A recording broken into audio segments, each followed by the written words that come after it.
হ্যাঁ, এই লেওড়ার কাজ মানুষ করে নাকি?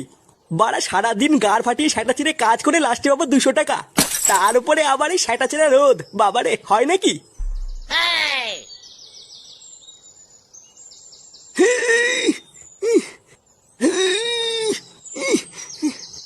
আরে ধুর ওরা কি মানে বালের কাজ করছিস? হ্যাঁ, সামান্য একটা বস্তা তুলতে পারিস না? পাড়ার বাল বাড়ির থেকে কিছু খেয়ে আসিস নি নাকি? এই তো বোধহয় একটুখানি একটা সিমেন্টের বস্তা, এই বাল তুলতে টাইম লাগে নাকি? আর এই জন্য সেই থেকে হু করে যাচ্ছে, বাড়া একটা বস্তা তুলতে পারে না।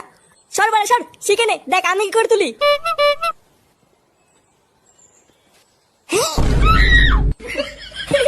ও কোনো ব্যাপার না, হালকা হালকা।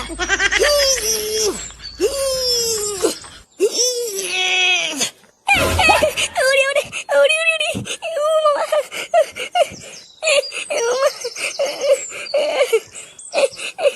লেওড়া হাঁপিয়ে গেছি, দে বাড়াতে একটা বিড়ি দে।